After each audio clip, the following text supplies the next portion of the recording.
All right, athletes. So Michelle told me the other day, she's like, there's this really cool documentary you got to watch. And I haven't watched it yet, Michelle, but I did read what it's about. But it's kind of cool because it got me thinking a little bit about what we do in our brains and our minds when we try to talk ourselves out of becoming what we can and being who we are. Do you want to give a little bit of a synopsis on it? What's the premise of this little here documentary? The Last Gold, right? Last Gold. So Last Gold, so it was about, I'm going to fill it in. It was about... Should we be asking Cody? Yeah. Cody, what's it about? So it was about the 1970-something, 76 Olympic swimming team for our East Germany and against the U.S. Pretty much East Germany they were cheating their way through the system. You know, they were giving the girls steroids at young ages, and they were massive. And the U.S., they were true athletes. You know, they didn't cheat their way through the system, and the Germans swept them through until the last race. And that last race was a 4x100 medley, I want to say. Yeah. And the U.S., you know, they were the big underdogs. Like, everyone was like, oh, it's going to be a good couple seconds. But they ended up coming back and winning it by like a couple, I don't even know how much, but you know, the thing that it was is that how the mindset of the U.S., how the night before they imagined the swimming, they imagined what it was and what they were going to do, and each one of them was swimming through their minds, and they were up later than I would want to be up before swimming in a big race, but they were visualizing, they were there, they were calling themselves champions before they even got there. Exactly. And what was the result? U.S. won. They won. Well, it was cool too. One of the big parts that stood out to me was that by the math they shouldn't have won, because individually each of these East Germans, the East Germans, like by the math, individually they had won every leg, but then when they got together as a team, you know, the math was against them. But working together as a team and kind of how they talked about supporting each other and working together, and their why changed. Their why changed. Absolutely. They dug deep and they found out who they were. Right? Yeah. And we talked about too with them cheating, it would have been easy for them to just give up or be frustrated or pissed off that, you know, they're cheating, this isn't fair, but instead they just decided to work harder. Yeah. Okay, so here's the humdinger question of them all. How does that even pertain to addiction recovery? From what I understand, is the steroids. Yeah, there's the substance, absolutely. But that aside, because that's a symptom to a bigger problem, right? It's a bigger problem. How does this all pertain to addiction recovery? You gotta change your mindset. Gotta change your mindset, 100%. Therefore, if I am an addict, and that's all I'm ever gonna be, you gonna do much changing? No. You're gonna stay stuck. And you're gonna have a dang good excuse to stay stuck because, hello, I'm Blue, I'm an addict, and that's it. Don't get me wrong, I think it's great that you identify as it because it reminds you that there's vulnerability there, but that's not who you are. You know, and just because we were dealt a crap hand in life doesn't give us the reasoning to say, well, I'm just done then. And the cards are stacked against me, the chips are not in my corner. You know, it's who you know, not what you know, all that, whatever your excuse is, and then you take a knee. But there's more to it than that. Having self-identification, even if it's, I know that I'm an addict, I still know that I am too, but it's a lesser part of the bigger things in my life. I'm not dumb enough to say that it's gone, because it could still pop up, but my I am is much bigger.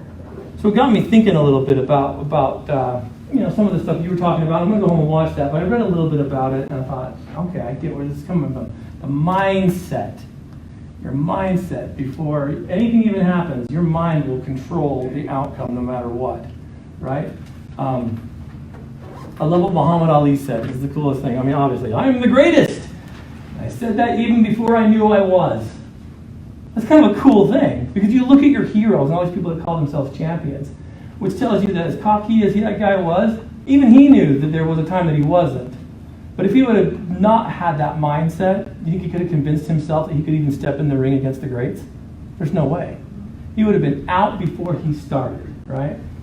So it got me thinking about these things that we tell ourselves. And there's three things I think we need to talk about tonight.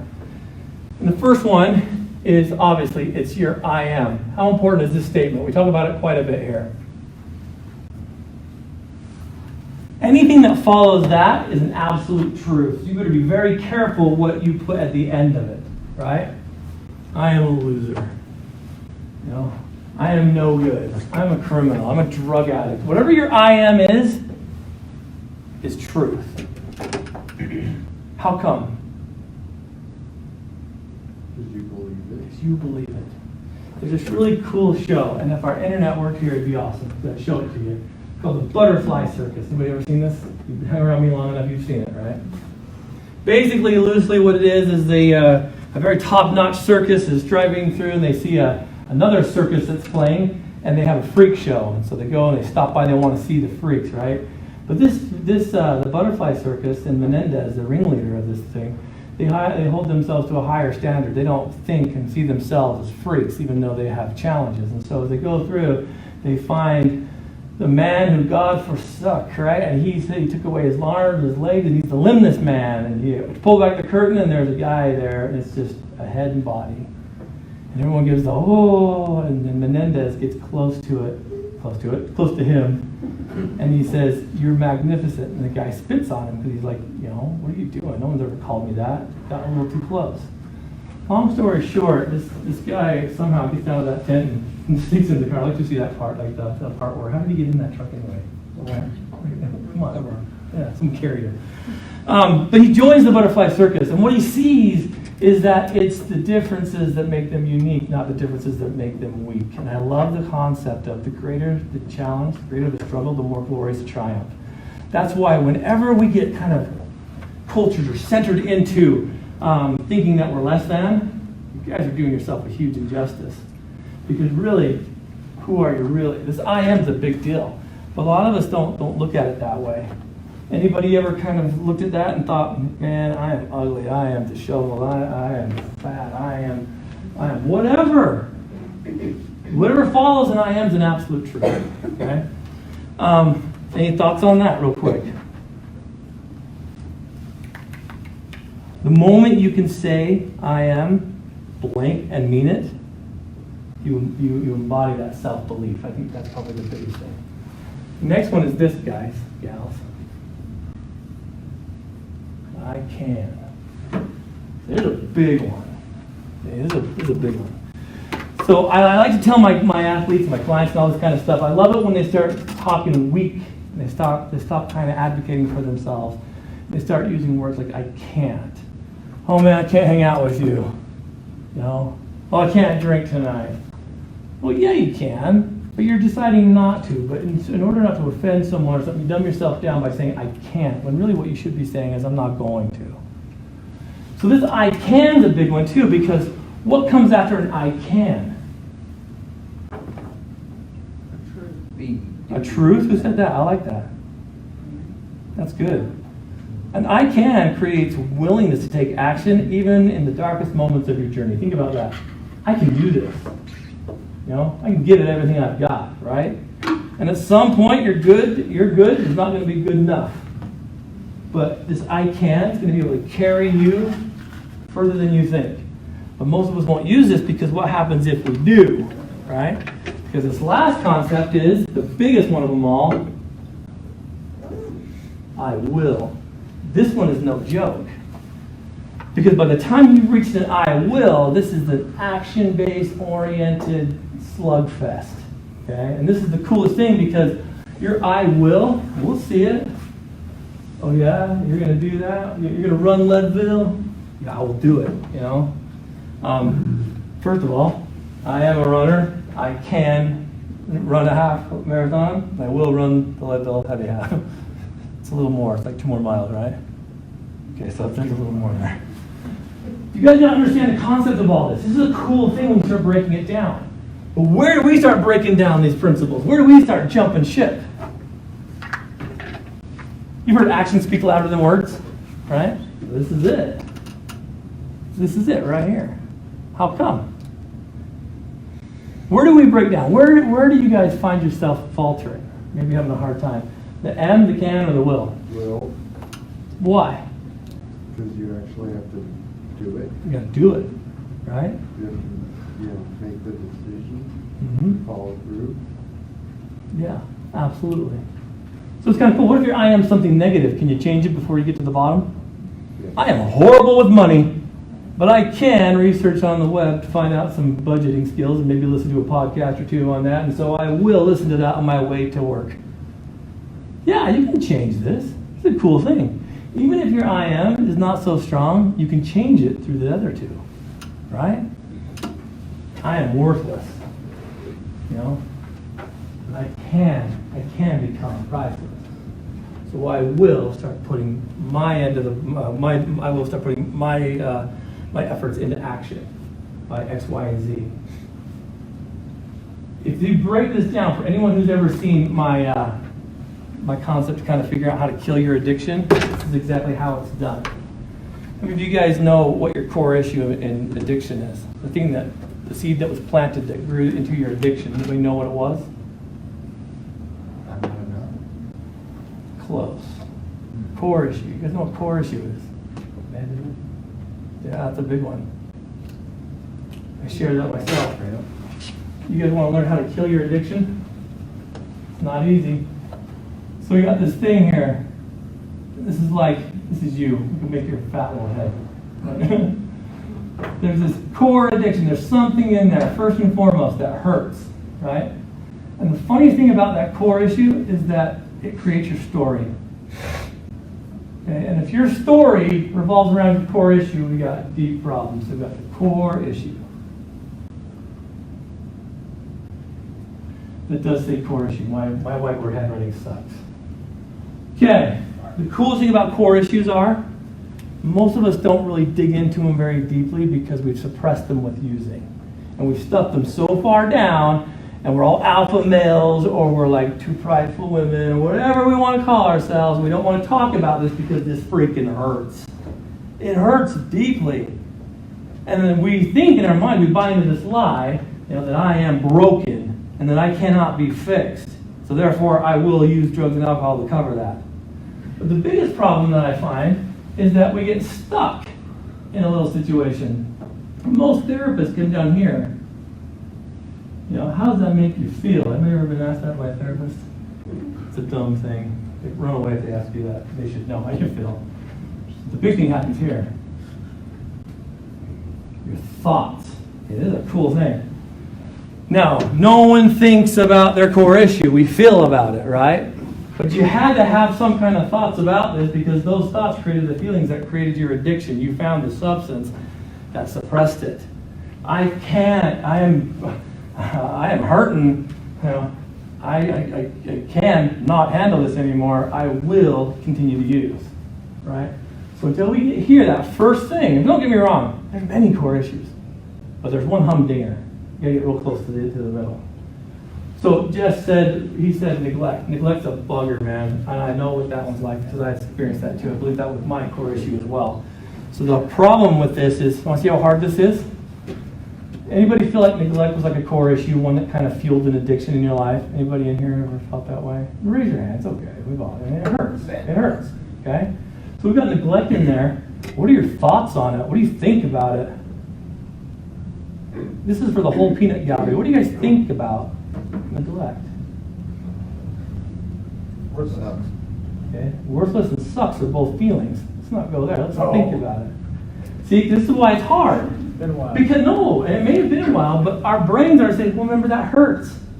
Right? They don't love me anymore. Yeah. So hold that thought for a minute. You guys know what we've done to society? We've dumbed this all down. We've turned into a bunch of pansies. Because all we use is I feel statements. Which is kind of funny, right? Your therapist said, use I feel statements. Come on, get them out. And I said, well, that's kind of dumb. Because what happens if you have a thought, an original thought? But you got to put it in an I feel statement, right? So what happens, we walk around with these feelings exposed and we say, I really feel that our president of the United States of America is a horrible person. And the thing is, I can say that, but you can't say anything in return because those are my feelings. That's my truth. Yeah. But if I said, I think he's the worst president that ever walked the face of the earth, there might be someone back there that says, I beg to differ, sir. And we start debating. I don't want to do that because I want to justify my feelings. So we get thoughts and feelings completely screwed out, and we get stuck with it, and we're done, and we can't do anything about it. How dumb is that? What have we done to ourselves? Because we can't have a logical conversation. Now, I don't know who this person is, but I watched this funny little show on YouTube.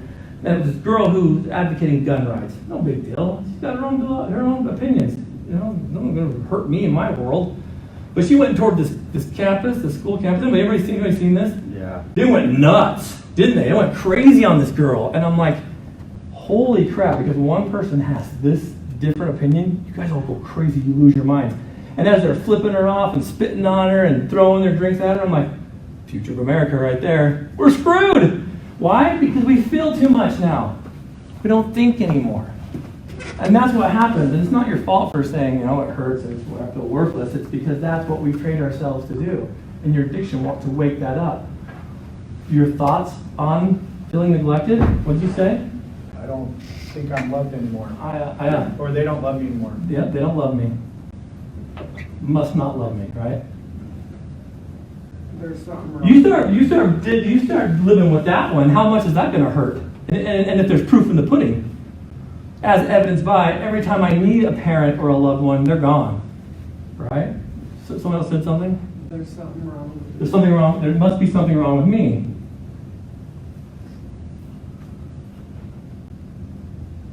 Okay, so you got two big ones. You know, they must not love me. There must be something wrong with me. Let's just take those for the sake of time. Those alone hurt and cut right to the core, correct? I mean, but then you magnify it with other things that you notice along the way. Because as you're lowly and downtrodden, other people start treating you that way. So everything that comes, you start justifying, start seeing it.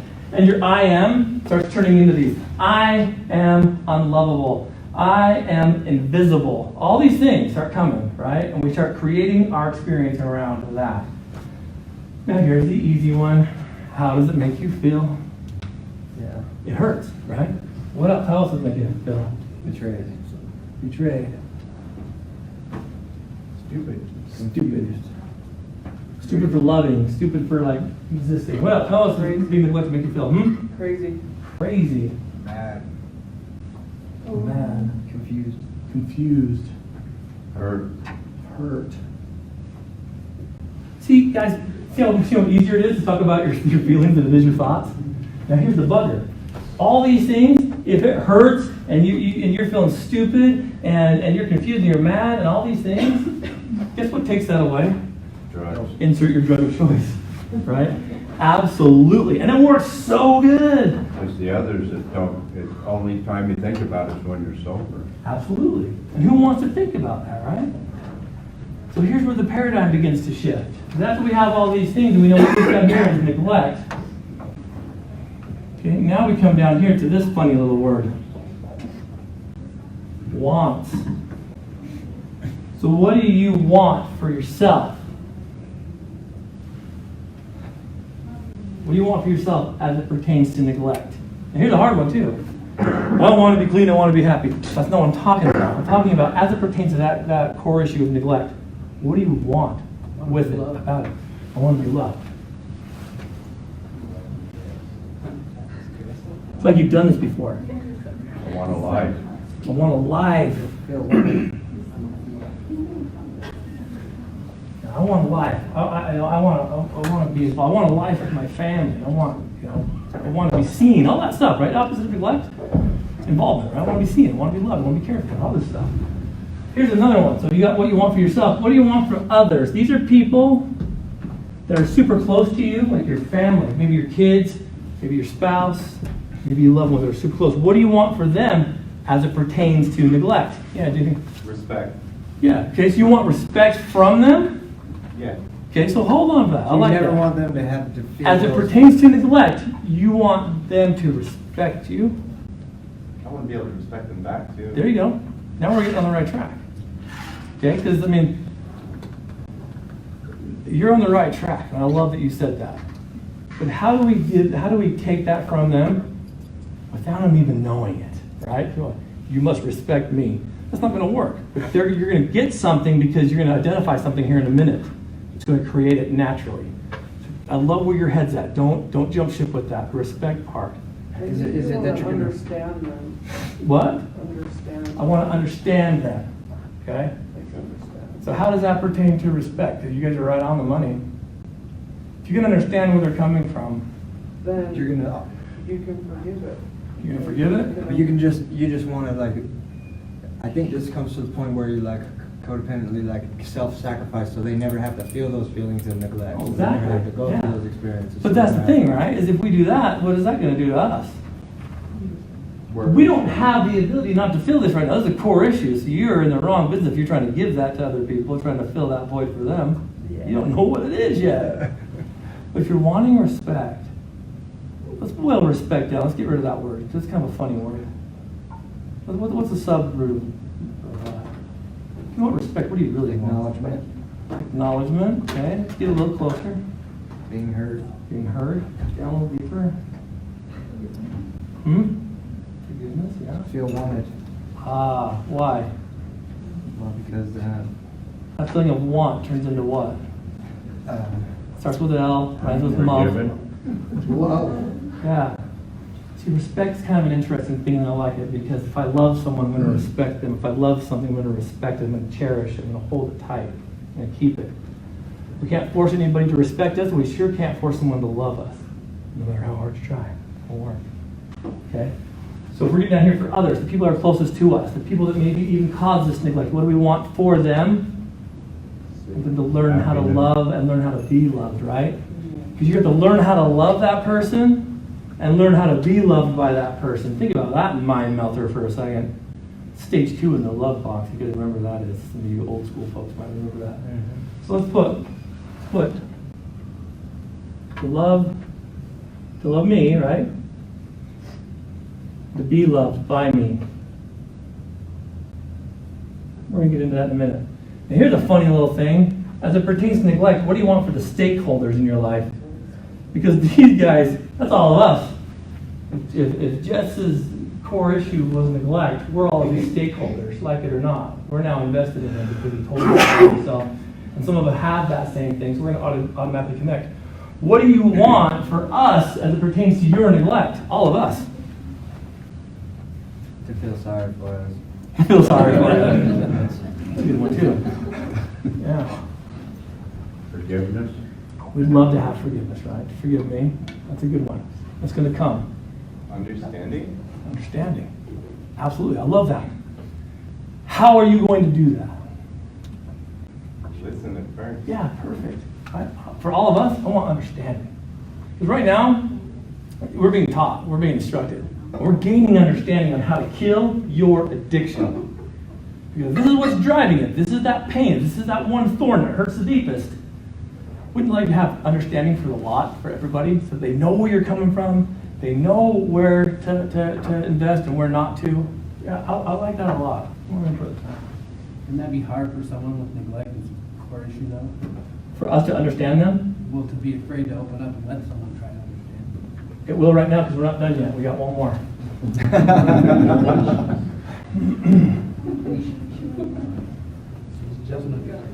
Yeah, because remember, this is wants. This isn't like do's yet. This is what I would want for people is to understand me that I'm fragile, man, and I break easily.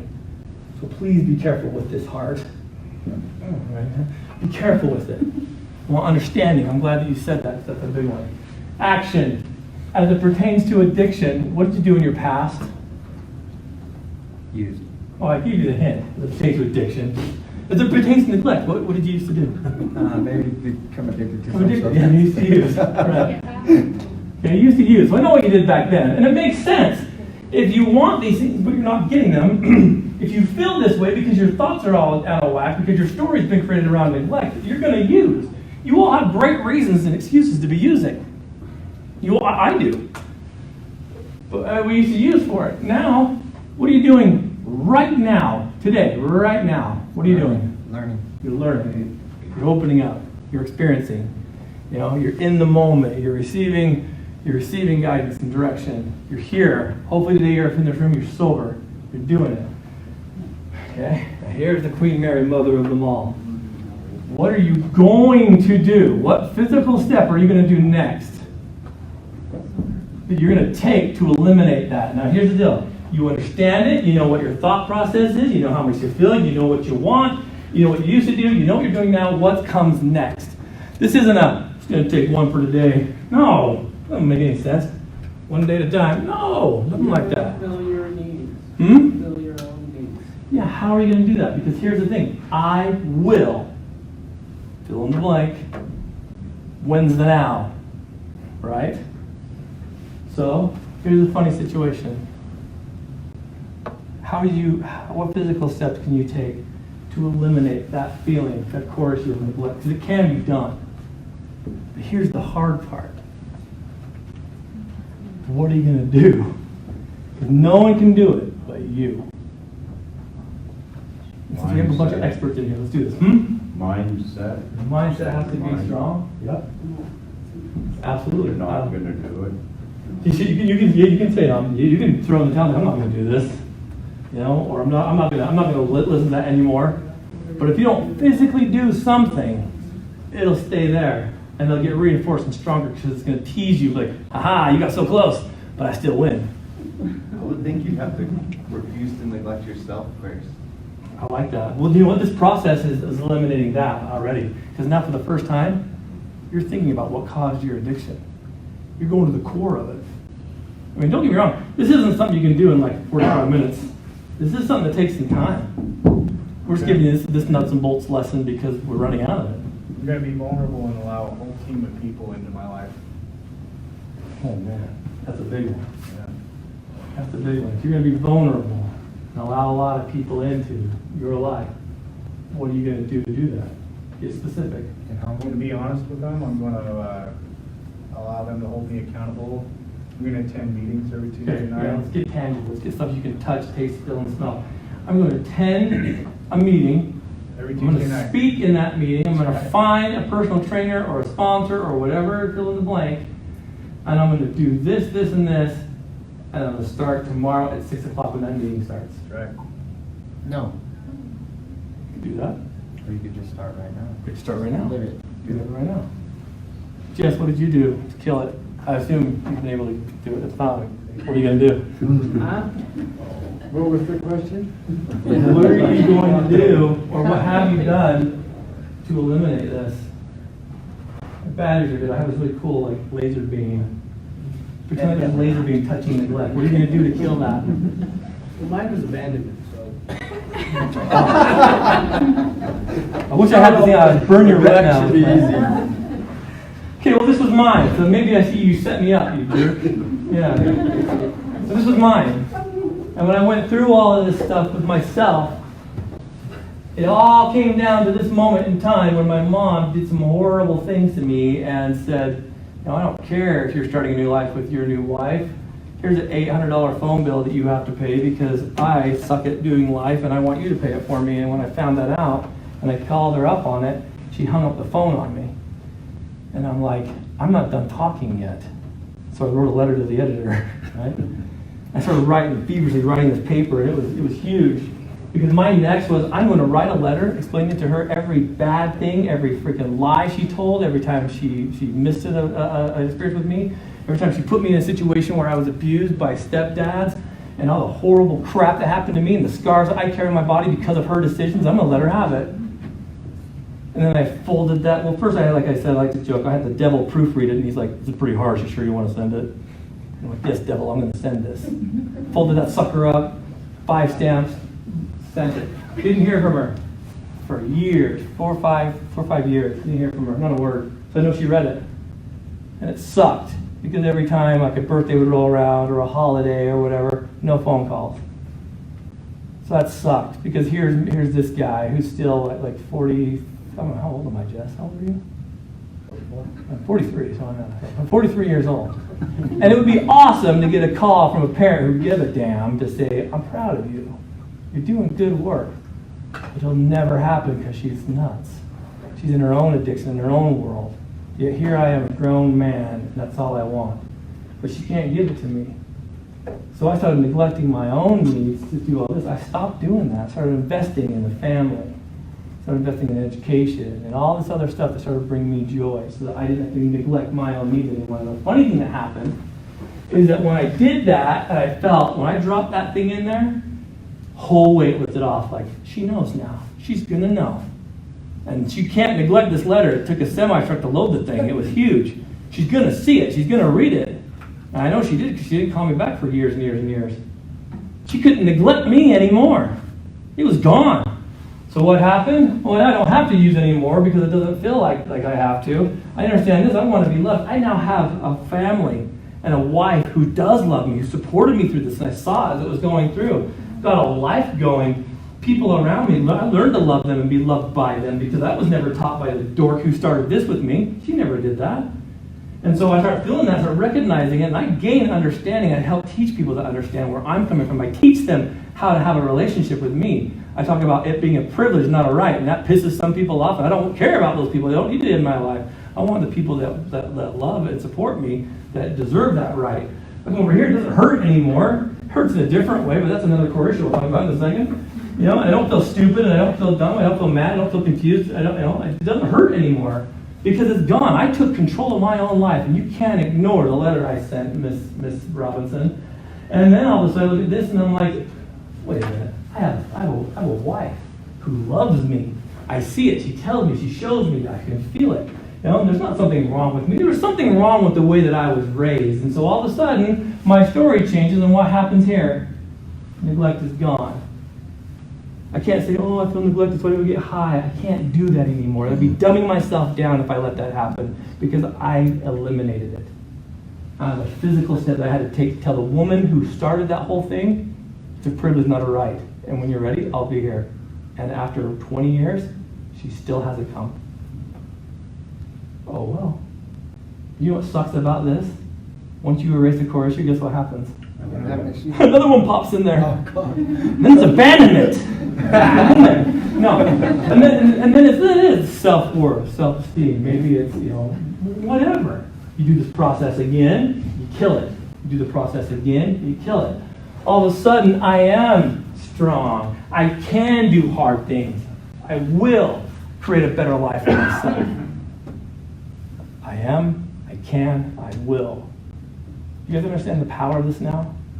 This eliminates addiction. I cannot justify using now. I can't go home to my family and be like, I need to use tonight because I felt neglected by Maya. He didn't talk to me. I can't do it. It's gone. Okay? I could probably dig around and find something worth using, but it'd have to go really deep. Or maybe an unknown because of this feeling, the trauma threshold. Talk about something happened to my family, one of my kids was injured or killed. I could put that loss in there, because that'd be a core issue, and that would shape my world. And my next would have to be huge and strong with the support of everybody, but I could get through it. So then why don't we do this? Why don't we spend more time thinking about what caused it than trying to suffocate a feeling? Because then the commitments come. You have to believe that you're more than an addict, that you're more than a lowlife, that you're more than a thief, that you're more than a cheat, you're more than that. And you can do hard things, and you can run a little faster, you can be a little stronger, and you can be a little bit more open and a little bit more vulnerable. You can do those things. And when you attach that to the action, because I will conquer this addiction, and I will carry the message, and I will make a better life for my family than what I was dealt with, than what I was dealt. That's power, guys. You know what's cool about this? You do it anyway. I am jonesing. I can find something, I'm pretty sure. I will walk across the state of Utah to get to my friend who I know has got some weed. Like, you've all done it before. Right? You've all done it before. It works. But now flip the script and do it with something positive. Get to the core issue. Right? I feel unloved in there. My thoughts on that. My thoughts on feeling unloved. Well, I'm not investing enough. I'm not putting myself out there. I think that I'm really nervous about doing something wrong. How does it make you feel? Like lonely, or whatever. You do all these things through here. It's guaranteed to work. Well, most people start getting bogged down around this area, or even get stuck right there. Because it's hard. It's hard to think about your addiction. Because it feels so much better, and we want to feel it right on the panel. Thoughts, comments, concerns. I am, I can, I will. What do you guys think? I'll tell you how it feels. How does it make you feel? What'd you learn today, Tim? Think more. Think more. I like it. Isn't that easy? It could be. You know when we justify our thoughts a lot? Have you ever noticed that? Like, we can justify our thoughts so well. Why are we doing that, right? Why do I justify, like, eating unhealthy? Maybe that's my, well, I won't go there. It's too much therapy on me. But I can do it. I can plug it in there. In fact, I probably should, actually. It's good stuff. Yeah. You know what's cool about that is if you try to put something in that's not your core issue, you can't do this. It won't work. You'll figure it out before you get to the end. Like, oh, I gotta go deeper. I gotta go deeper. You know? I am, I can, I will. Last chance. Yeah, for sure. So I just keep thinking back to that I am statement and kind of what we started at the beginning about visualizing. And it's just been interesting the past couple weeks because I think I spent so much of my life that, I drive the same areas through Utah County, just going to work or different places. And my focus so much was remembering like this place that I used to get high or this place that this traumatic thing happened or something. And the past week and a half or so, I've driven the same places and everything I've seen has been different. Yeah. I know I talked to you a little bit yesterday about somehow randomly ended up down by the county where we used to meet and the 5K route there. Yeah. And I've driven by the county building, a million times. Yep. But that hadn't been my focus or my thoughts. And Yeah. it was so powerful. And then after I left there, kind of drove over to, it was where we had done the 2013, the race that I ended up getting lost at, the 10K, that I did my extra mile. And I've driven that same area and remembered these like traumatic memories and driving by there again yesterday. And I'm thinking, oh man, it was funny, I got lost that day. Yeah. And it just kind of really, with the documentary that I watched last week, or that we watched, and talking about that, the power of like where your focus is. Because thinking back to that, they had they gone into that last, what do you call it, relay, thinking, well, this sucks, they're cheating and we're going to lose, they would have lost. Yep. Absolutely. But they didn't. They had the mindset that they were going to win no matter what. Yep. It's true. And that's when you burn all the boats in the harbor. I love that. And no excuses. I think that's spot on. That erase and replace is powerful, right? I am healing. I can do hard things. And I will put myself out there. I'll see the beauty in some of the most bizarre places. Does it make sense? Like, you guys, this is not just hocus pocus. In fact, it's kind of funny. Most people will look at this, nice lesson, because you won't dare to do it. You're like, I'll do it my way. I'll just do it my way. It's the dumbest way to do it, you guys. Your old school ways of doing things aren't working. How about you get serious? Stop talking about it and do it. Because doing it means there's going to be some changes, and there might be some relationships that have to end. Guys, I had to sacrifice a relationship with my mother. You know how hard that really was? To like hear of a woman who's like putting a bill on my plate and I'm trying to start a new life with someone that cares about me. She spits in my face. It's not easy. It had to be done. She's unhealthy. And I'm not gonna tolerate it. It's a privilege, it's not a right. And if you abuse that right, you don't get to hang out with me. Not that I'm that cool, but to me, I'm worth more than being disrespected and treated like crap. And if it hurts her, the ball's in her court. Granted, I've reached out, and I've been spit on again, I've been neglected again. I'm like, I'm not gonna do that. I get it.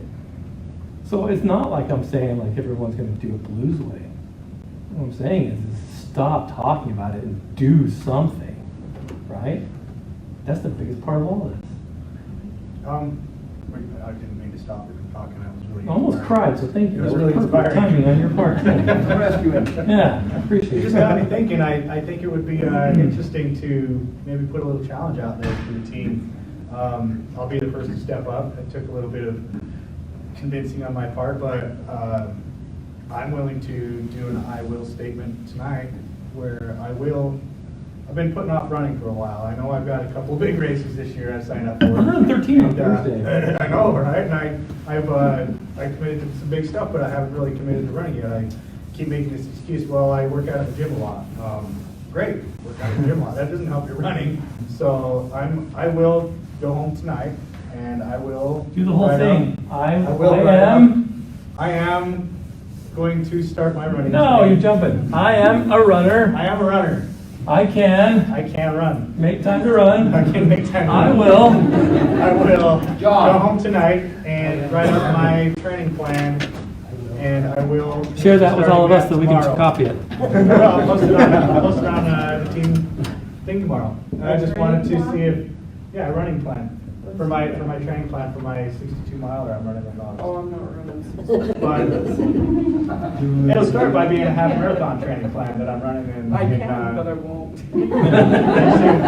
So if anybody else wants to. I'm not crazy. If anybody else wants to step out of their comfort zone and do my I am, I can, I will statement, that'd be great. Anybody? Break it down, guys, seriously. Like, it's a serious thing. If you're stuck in something, you got a challenge in front of you, put it through that process. Whatever challenge you're facing, like financial, that's a good one.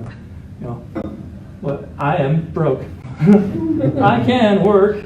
I will find a job, buy whatever. I mean, it works. There you go. So if you don't want to do it right now, maybe go home tonight and just think about it. Come up with something for yourself.